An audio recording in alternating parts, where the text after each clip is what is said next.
திருப்பூரில் ரீல்ஸ் மோகத்தில் ஆபத்தை உணராமல் இளைஞர்கள் பைக் சாகசத்தில் ஈடுபட்ட வீடியோ வெளியாகியுள்ளது. வாகன ஓட்டிகளை அச்சுறுத்தும் இந்த சம்பவம் குறித்த கூடுதல் விவரங்களை எமது செய்தியாளர் ஜெரி வழங்கிட கேட்கலாம். ஜெரி, வணக்கம். இது குறித்த விரிவான தகவல்களை பதிவு பண்ணலாம்.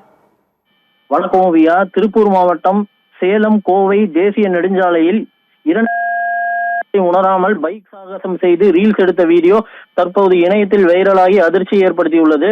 திருப்பூர் சேலம் கோவை தேசிய நெடுஞ்சாலை வழியாக நாள்தோறும் நூற்றுக்கணக்கான இளைஞர்கள் இருசக்கர வாகனத்தில் கல்லூரிகளுக்கு செல்வது வழக்கம். அவ்வாறு இருசக்கர வாகனங்களில் செல்லும் இளைஞர்கள் இருசக்கர வாகனத்தில் பைக் சாகசம் செய்து அதை ரீல்ஸ் எடுப்பதை வாடிக்கையாக கொண்டுள்ளனர். இதனிடையே திருப்பூர் மாவட்டம் கோவை நெடுஞ்சாலையில் தெக்கலூர் என்ற பகுதியில் இருசக்கர வாகனத்தில் செல்லும் இளைஞர் ஒருவர் முதலில் தனியாகவும் பின்பு இருவரும் அமர்ந்து பைக் சாகசம் செய்துள்ளனர். இந்த சாகசத்தை முன்னால் சென்ற ஒரு இருசக்கர வாகனத்தில் வந்த ஒருவர் பின்னால் அமர்ந்து ரீல்ஸ் வீடியோ எடுத்துள்ளார். அப்பொழுது அந்த வழியாக காரில் சென்றவர்கள் எடுத்த வீடியோ தற்போது இணையத்தில் வைரலாகி வருகிறது. மேலும் சாகசத்தில் ஈடுபட்டவர்கள் இருசக்கர வாகனத்தில் நம்பர் பிளேட் இல்லை என்பது குறிப்பிடத்தக்கது.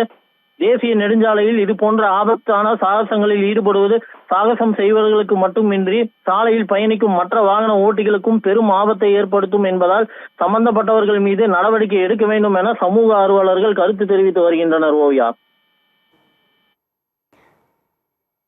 விவரங்களுக்கு நன்றி ஜெரி.